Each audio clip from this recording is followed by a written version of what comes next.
Let's go through the process of actually putting a stamp together. Let's say your customer has graphics or a logo, things like that.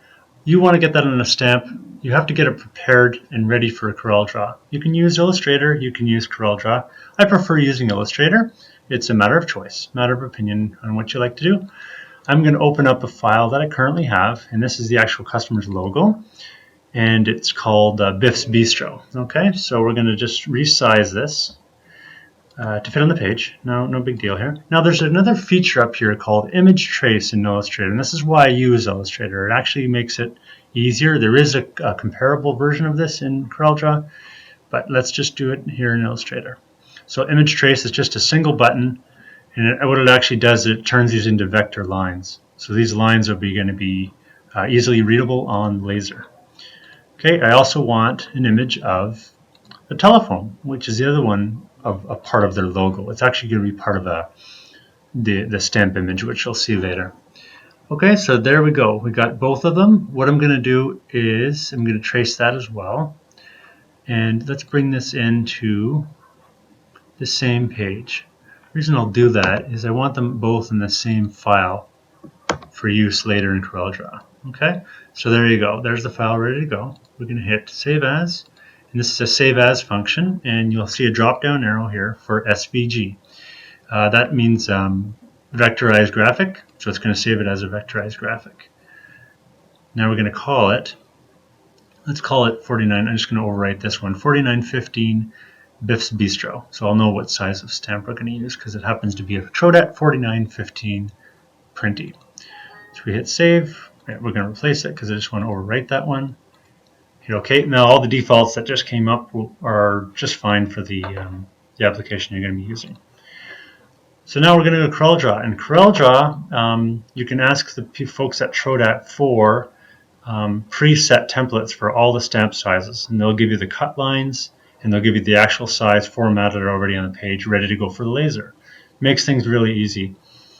So what we'll do now is we're going to open up a separate, we're going to open up that SVG file we just saved in Coreldraw this time.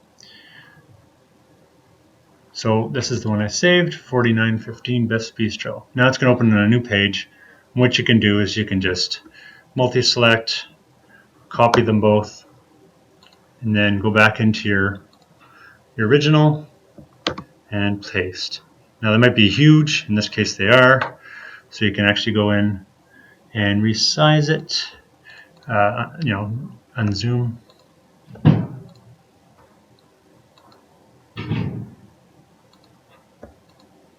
There you go.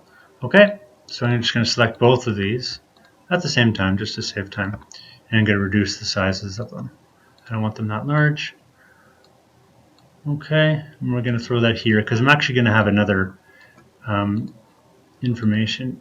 I'm going to actually have some information for their telephone number in that spot. Okay, so that's where I'm going to have it. I'd like to have it to the left. Okay, let's say you want a rectangle around it. Maybe to highlight that there's reservations there.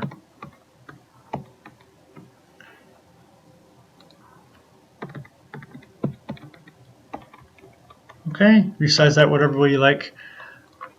Now you're pretty much ready. What I'm going to do is, this is a training layer. What I'll do is I'll kill that later and I'll show you the real layer that I was using, which is this one here. Okay, so here's one that's finished.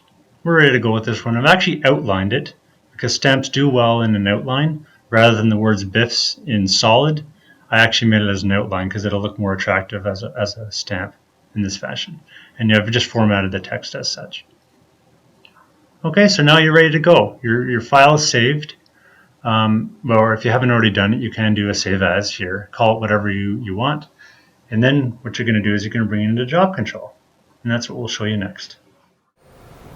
Okay, now you've got your file ready to go. Let's put it into job control. Simply go to your print function.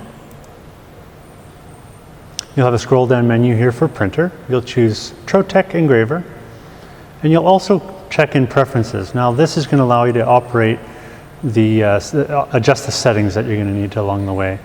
You want to make sure this section here, width and height, is the same as the section up here. In this case it's 2.882. by 1.06. So what that's going to do is going to ensure that your engraving size is the same as your artwork size. The other adjustments you do is down here, material settings. You'll now choose rubber. And then there's two sizes of rubber. 99% of the time it's the 2.3 millimeters rubber. You also need to change the process mode, and that's right under here. You just choose stamp. And you'll notice on the right here it actually is reversed now, which is the way stamps are engraved. 500 DPI is again used the majority of the time. You can leave that one alone. Now you're ready to go. You're going to click job control. What you'll notice at the bottom is the job control or JC icon will actually start flashing. You'll see it flashes there.